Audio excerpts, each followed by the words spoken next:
Well, hello. It's time for a weekly update. This is August 20th. Just a few reminders I'd like to share with you. One pertains to our business meeting that will be taking place next Wednesday evening, August 26th at 6 p.m. The meeting is going to be held in the sanctuary, but we will also have this meeting available through Zoom. Now, if you choose to watch online through Zoom, the link will be available on Saturday morning through our online newsletter. All you have to do Wednesday, the 26th, is click the link that you can find on our online newsletter. This format will allow for questions to be asked by those that are watching online. If you have a question, you'll need to message Andy through Zoom, and then Andy will be your voice, and he'll ask your question or share your thought. So again, that's Wednesday evening, August 26th, 6 p.m. The items on our agenda for that evening, we will be discussing and voting on the proposed 2021 general budget. We will also be discussing and voting on our 2021 nominating committee report. A third item on the agenda will be that of discussing and voting on a pastor of worship search committee. There may be a few other miscellaneous items, but at this point, those are the three main items of discussion that will take place that evening. I would like to bring you up to speed with us voting on a new budget next week for the upcoming year, where we stand financially as of July 31st. The funds needed as of July 31st are $506,963.52. The funds that we've received as of July 31st are $522,945.14. So that means we're over budget. At least at the end of July, we are over budget $15,981.62. Now, our hope is certainly to close out this budget year, which ends August 31st, strong.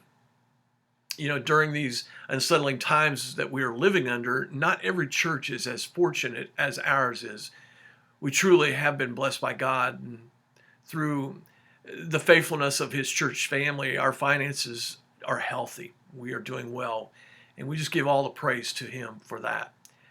I do want to express my gratefulness to each of you who have been giving so faithfully. Thank you for your faithfulness to give to the Lord's work and to His church. And as we look to 2021, may our faithfulness continue, and may we be good stewards of what God provides for us. A second reminder pertains to something I shared with you last week. It pertains to a couple of fundraisers for Family Promise. Family Promise is getting ready for their annual golf tournament and silent auction fundraisers. We as a church, we have been involved in Family Promise since its inception over 10 years ago. And for 10 years, this amazing organization has helped many homeless families attain sustainable housing. And they continue to assist families with their housing needs, even during a pandemic. They not only help homeless families, but they also work to find ways to keep families who are in danger of losing their housing to stay in their homes. Now, here's a statistic you need to hear. Currently, Family Promise is working with 70 families right here in Lawrence. What they do is not easy. The needs are great and just continue to increase. And I'm so grateful for those who lead this valuable ministry in our church. The silent auction is scheduled for Sunday, September 20th. It will be online. You'll be able to view and bid on baskets starting 1 week prior to the event. You may also sign up to attend the auction party. Our church is providing a basket for the auction. It's being prepared even now. And then the other fundraiser, the golf tournament, is going to take place the following day on Monday, September 21st. Now, you can sign up to play or to sponsor. The links to sign up and obtain more information regarding both events can be found on our church's website and our church's Facebook page. There will also be information in our weekly online newsletter that comes out on Saturday morning. On a separate note, if you would like to donate to Family Promise, please go to the Give Gab that Family Promise has set up for our church, and the link to give through GiveGab is also found on our church website and Facebook page. Now, it is a separate link from the links to the auction and golf tournament. Give to Family Promise and pray for Family Promise. And above all, we need to be willing to serve through Family Promise, however that may come about. A final reminder is pertaining to the Shunnerbergs' final Sunday. Their final Sunday with us is August 30th. That will be their last Sunday with us. You know, we look to that Sunday with mixed emotions. Sad that they're going to be leaving us, and yet happy for them as God opens new doors for ministry and for opportunities for their family. So let's just continue to pray for Alden, Melanie, and Nathan as they get settled into their new home, the new community, a new school, new jobs, and everything else that comes with a move. Let's send them off with an outpouring of love, well wishes, and of course our prayers.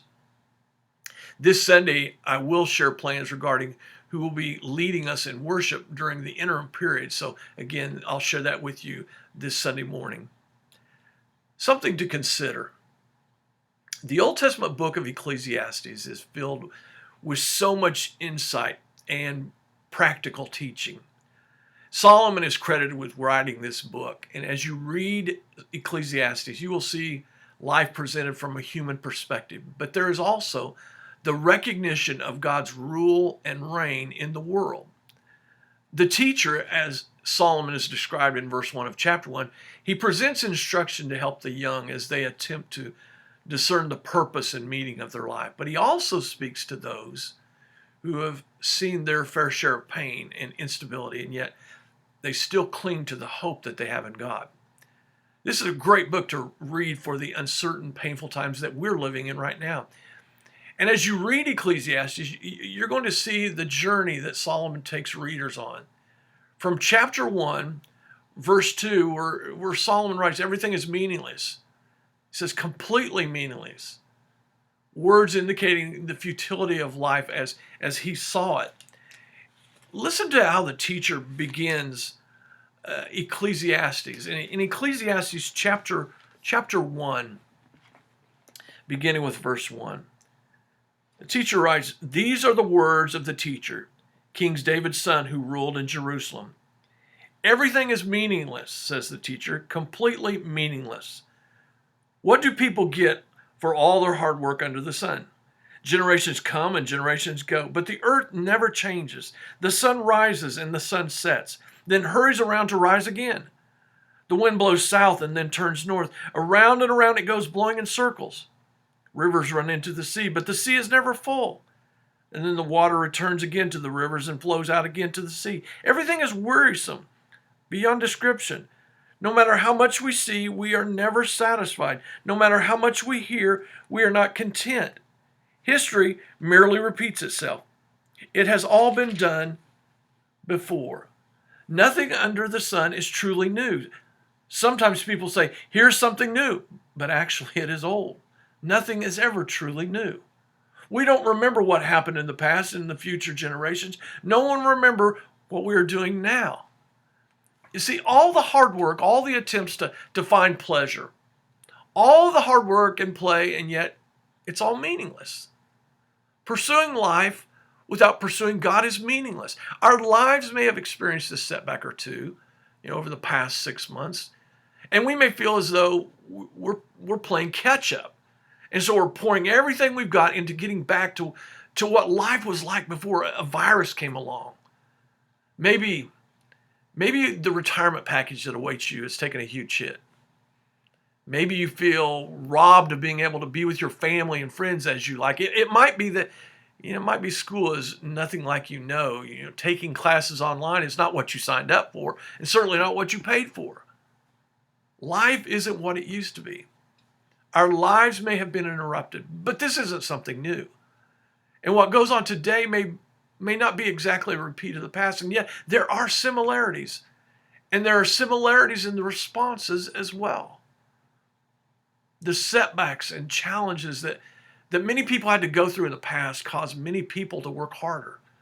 to pull up their bootstraps or to get up off the canvas. And with that can-do spirit, they push forward because they're not going to allow any challenge or setback to stop them.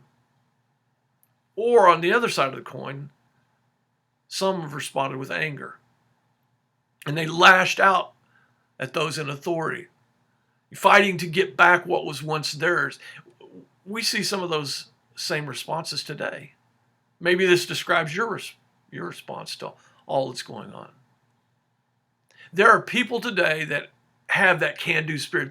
They won't allow a pandemic or an economic crisis to hold them down. They push forward and they're giving their all rather than complaining about how bad their life is.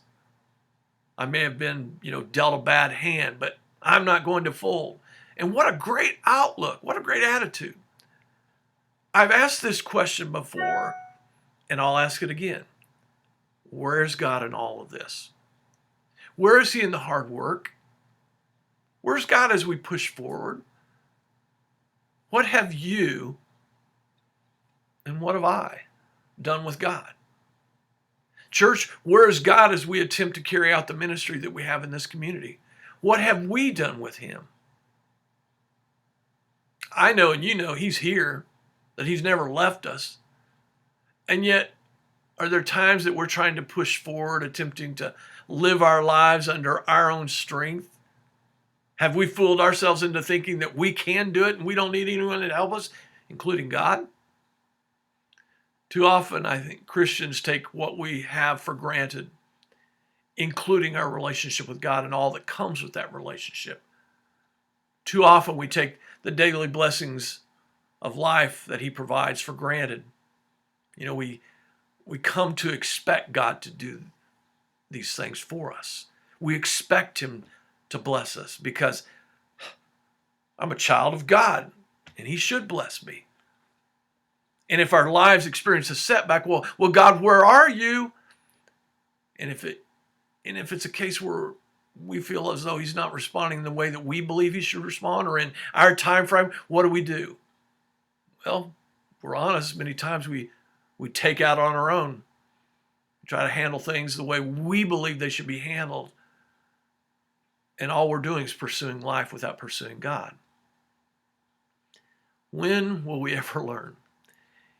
It is so foolish for us to take matters into our own hands. The fool we are as we try to play God, depending on our weak self, forgetting all the times that we as human beings have failed, the numerous times that we have crashed and burned.